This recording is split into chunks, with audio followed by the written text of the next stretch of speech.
तो जो छल्ली लगा था रॉड का, वो छल्ली को चैन से बांध के एक जगह से दूसरे जगह रखा जाता है तैयार होने के बाद। तो उसी दरमियान वो जो रॉड का छल्ली था उसी के ऊपर गिर गए। इतनी बड़ी कंपनी चल रही है, ऐसा बिल्कुल भी पॉसिबल नहीं है कि जब ये शिफ्टिंग का काम किया जा रहा हो तो वो शख्स अकेले वहाँ से शिफ्टिंग का काम कर रहे हो। कोई ना कोई तो वहाँ होगा, किसी ना किसी ने तो देखा। परिवार में उनके 2 छोटे बच्चे हैं और वो अकेले हैं, उनकी वाइफ हैं और उनके बूढ़े पिताजी हैं। बच्चे अभी पढ़ाई करते हैं? कर रहे हैं, 7th क्लास में है एक बच्ची, छोटा वाला उनसे छोटा है। इन्हीं के लीगल एडवाइज़र आए हुए थे, उनका कहना था कि मैं लीगल एडवाइज़र हूँ, वो आए हुए थे। उन्होंने भी आके कोई बहुत बड़ी बात नहीं की है, बस पूछने की कोशिश की, बहुत सारी बातें करने की कोशिश की। उनका कोई किसी का कहना था कि मैं नहीं था, कोई बोलता मैं दूसरे डिपार्टमेंट से हूँ, मैं कोई बोलता मैं रायपुर से आ रहा हूँ। मैनेजमेंट छावनी इंडस्ट्रियल एरिया में फिर एक हादसा, और ये कोई नई बात नहीं है। मजदूरों के जान के साथ लगातार खिलवाड़ चल रहा है।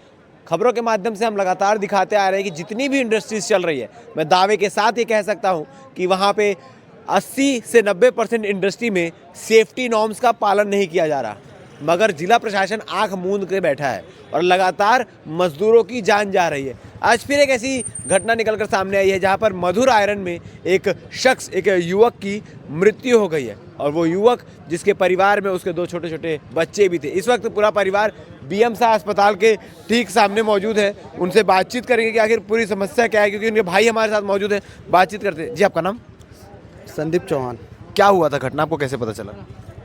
घटना वो मधुर आयरन कंपनी में काम करते थे। माल शिफ्टिंग का काम दिया गया था उसको समथिंग। तो माल शिफ्टिंग का काम करते थे, तो जो छल्ली लगा था रॉड का, वो छल्ली को चैन से बांध के एक जगह से दूसरे जगह रखा जाता है तैयार होने के बाद। तो उसी दरमियान वो जो रॉड का छल्ली था उसी के ऊपर गिर गए। कितने किलो का होगा वो? समथिंग 3 से 4 कुंटल। 3 से 4 क्विंटल का। हाँ।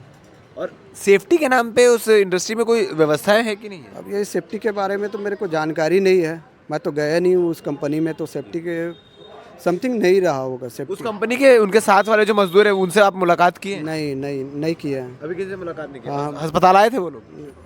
हाँ, हॉस्पिटल आए थे उन लोग। हाँ, किसी ने वो पूछने पे तो कोई कुछ बताने को तैयार कोई नहीं बताने को तैयार नहीं। जो कंपनी प्रबंधन है, मैनेजमेंट है, उन्होंने कुछ बात की है?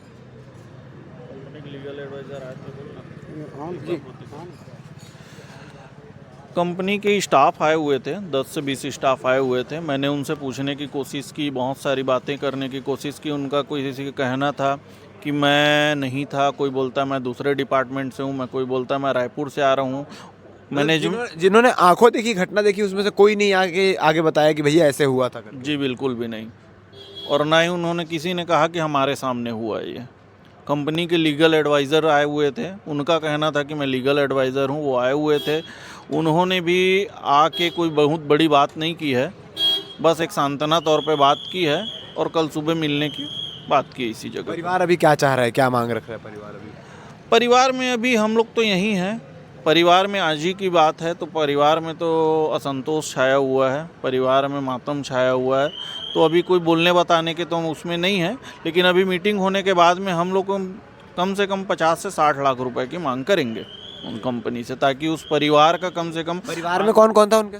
परिवार में उनके 2 छोटे बच्चे हैं और वो अकेले हैं, उनकी वाइफ हैं और उनके बूढ़े पिताजी हैं। बच्चे अभी पढ़ाई करते हैं? कर रहे हैं, 7th क्लास में है एक बच्ची, छोटा वाला उनसे छोटा है। अच्छा जी, मतलब लगभग 5वीं और 7वीं के बच्चे और 7वीं के ही बच्चे हैं। जी, ठीक है। तो अब घर का आगे देख रेख करने का कोई नहीं है उनके घर पे, उनके घर पे देख रेख करने का कोई नहीं है। तो कहीं ना कहीं पे एक तरह से बहुत बड़ा नुकसान हुआ है। तो हम लोग चाहते हैं कि उनके साथ में कंपनी थोड़ी तो न्याय बरते। जी, ये बात कोई नई कहानी नहीं है। इतनी बड़ी कंपनी चल रही है, ऐसा बिल्कुल भी पॉसिबल नहीं है कि जब ये शिफ्टिंग का काम किया जा रहा हो तो वो शख्स अकेले वहाँ से शिफ्टिंग का काम कर रहे हो। कोई ना कोई तो वहाँ होगा, किसी ना किसी ने तो देखा। अब कोई खुलकर सामने आके बताए तो समझ भी आए कि गलती किसकी है, मगर छुपाया जा रहा है तो इससे साफ स्पष्ट है कि कंपनी की ओर से कहीं ना कहीं मजदूरों पर भी दबाव है, कहीं ना कहीं मजदूरों पर भी प्रेशर है कि कोई बात कहीं बाहर लीक ना हो, कंपनी की गलतियां जो है वो बाहर लीक ना हो।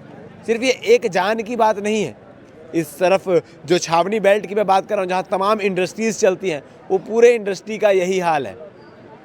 जिला प्रशासन इस पर जांच क्यों नहीं करता, सेफ्टी नॉर्म्स को लेकर क्रॉस चेक क्यों नहीं करता, या सिर्फ ऊपरी दिखावा करके तमाम चीज़ें हो जाती है, ये मुझे नहीं पता। मगर सवाल तो है, और सवाल के घेरे में सिर्फ कंपनी नहीं, सवाल के घेरे में जिला प्रशासन भी है। क्योंकि एक मौत हो, 2 मौत हो तो समझ आए कि भाई लापरवाही हो गई, गलती हो गई, मगर लगातार इंडस्ट्रियल एरिया से मौत का आंकड़ा निकलता चला आ रहा है, मौत होती चली आ रही है, और हर आंकड़े में केवल मजदूर पिसता है और उनके परिवार को कुछ मुआवजा राशि देकर शांत करा दिया जाता है। आगे इस पूरे मामले में क्या कुछ चीज़ें होंगी, ये देखने वाली बात है। अगर जिला प्रशासन इसमें कोई एक्शन नहीं लेगा तो हम पहुंचेंगे कंपनी और हम देखेंगे कि कितने सेफ्टी नॉर्म्स का वहाँ पालन हो रहा है, पीएफ कटता है कि नहीं, ईएसआईसी की सुविधा है कि नहीं, जो भी रूल्स एंड रेगुलेशंस किसी कंपनी को शुरुआत करने से पहले लगते हैं, वो तमाम चीज़ों का पालन हो रहा है कि नहीं। धन्यवाद।